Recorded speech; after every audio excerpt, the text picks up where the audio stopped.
Okay, I normally don't do this outside, but because it is so dark in my house, my fixtures make everything look yellow.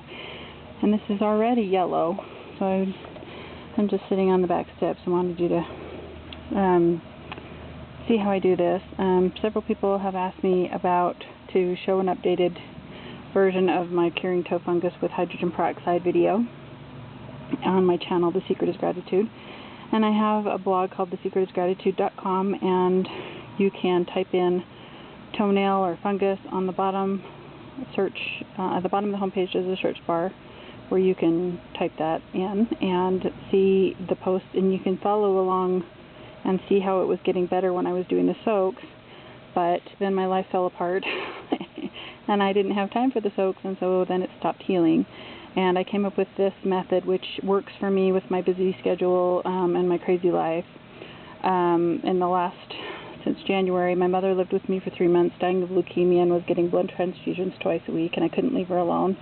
And then she passed away the next month, and I had to clean out her estate and do the funeral. And then I had a daughter in a couple of pageants, and one had a baby on the 4th of July, another rolled her car on the 23rd of July, and we've been dealing with MRIs, doctor specialists, and trying to heal her since then. So that explains why I don't have time for soaks. So this is what I came up with so that I could cure this and not have to deal with that. So take some hydrogen peroxide, just 3% hydrogen peroxide. And I learned this because I have a parasite and I was soaking my feet in peroxide. And anyway, that's how I came up with the peroxide, and then this is what I've done since then when I don't have time for soaks. So you soak your foot in the peroxide, as I show in my first video. It's on the Secret is Gratitude channel.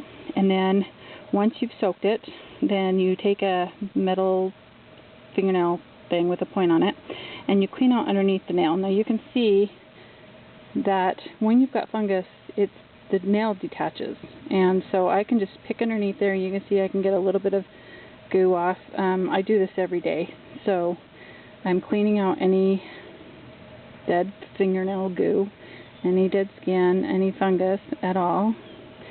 So you don't have to soak every day, but I do this pretty much every day. So before bed, for a few minutes, I pull the skin down. It's hard with one hand, but I pull the skin away from the nail, and I squirt hydrogen peroxide inside the nail, and you can push on it and see that it's down in there. And then I let that sit for about, I don't know, I'm writing on my blog and uploading pictures and whatever, and you let that sit for a few minutes, and you'll see it bubbling. Yeah, I can kind of maybe see it bubbling. If there's any dead fungal stuff underneath the nail still, you'll see it bubble, and then that's just to soften it. Okay, so if you soaked your toe for the first time, you wouldn't need to do the peroxide spray that night if you did the soak. This is because I don't have time to soak. So I don't have time to soak the peroxide. So this is if you don't soak it, okay? And this is what I do every night. And you can see on my old post how bad the fungus was. It was down to probably, I think I had it to about here.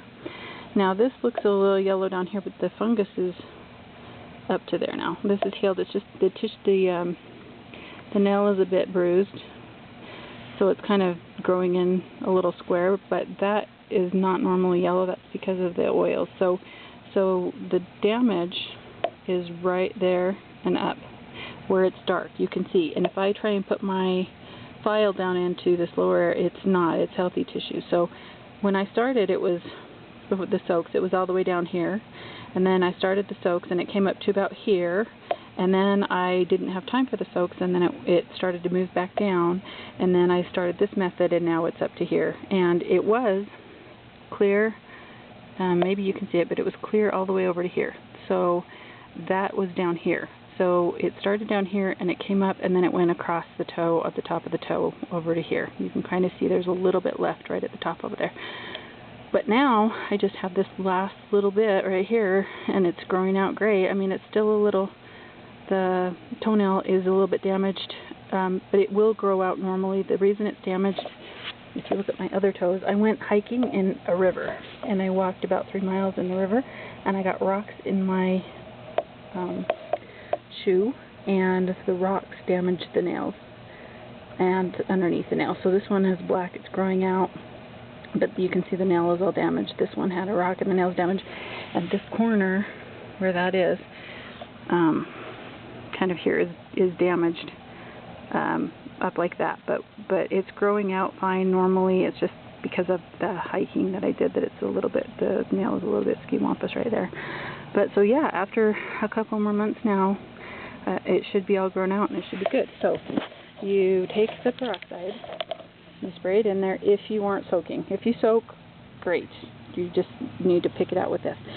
If you're just doing it, so you spray it with the peroxide, and you can every night just do this. Pull out anything that the peroxide loosened up. And the reason it's yellow is the oils that I'm using to dump in there. Okay, so then you take this thieves oil. It's by Young Living. You can use other people's similar brands. There's Guardian or On Guard, or every company has their own defense blend, which is usually eucalyptus, rosemary, lemon, cinnamon, and clove. And so then what I do is I just pull the toenail down from the skin, and I put a drop of this. Hopefully you can see it with my one hand, but okay. So I pull the toenail down, and I put a drop of this in there, and then I kind of make sure it's down in there, and you can see it's kind of bubbling on the side. So it's down in there, and that's what turns it yellow. That is not the fungus. When I shower and I don't put this on for a day or two if I forget, or if I go away for the weekend and I don't take it with me or whatever, it goes back white. So the nail itself is white. The yellow is the oils around, and you can see there's yellow. Sorry, I'm so bad at videotaping with one hand. So it's yellow here as well, and it's kind of yellow up here, and it's yellow. That is just the oil. So the oils, the cinnamon and the clove, and they make it yellow. And that's why it's kind of yellow and gooey underneath there. But once it grows out, it's pink, and also, like I said, if you soaked it with the peroxide and dug it all out, it's white underneath there. It's pink, healthy tissue coming up underneath. So it's just the thieves oil that's making it yellow. So it looks kind of bad, like if I'm wearing sandals in the summer. I used to keep my nails painted all the time because of the fungus. When I paint it, I don't remember to treat it, and that's why I haven't painted it this summer. I'm just trying to focus on it as I can with all the craziness in my world. But anyway, that is how to cure it, and it is looking great. It's feeling great. Just don't go hiking where there's rocks in the water. So yeah, you can definitely see if you look at my other videos or my blog posts about it. It was down to here, and now we're clear up there, and in a couple months, because this is all cured over here now, and in a couple months that'll grow out and it'll be all good. I'll try to keep updated pictures on my blog posts so that you can kind of see it once it's cured, but it's definitely healing, and I'm very happy about that. So hopefully that information has helped you. You can Google search thieves oil, Young Living oil. I just buy mine. You can call into their call center and have it mailed to you. And I use it for lots of other things. You can check out my blog for the uses that I use it for other than this, but it works great. And if I get some on my hand, be careful not to touch your eyes because it will burn your eyes, but if you get it on your, if it drips down, I just kind of rub it in, because this is, on the reflex points, this is your head. So I just get it in there, I just rub it on my toe, and then make sure that I don't touch my eyes. You can wash your hands pretty well, or if you're worried about that, just wear gloves when you apply it. I love the smell of it, and I put it on my throat each night anyway for the parasite situation that I have, just to keep them out of my thyroid. So I don't have a problem with it getting in my hands. I just make sure I don't touch my eyes if I'm going to be using it. So hopefully that helps. Feel free to ask any questions. Check out my blog, thesecretisgratitude.com. Go to the bottom search box and type in fungus, and you should bring it up. Thanks for watching.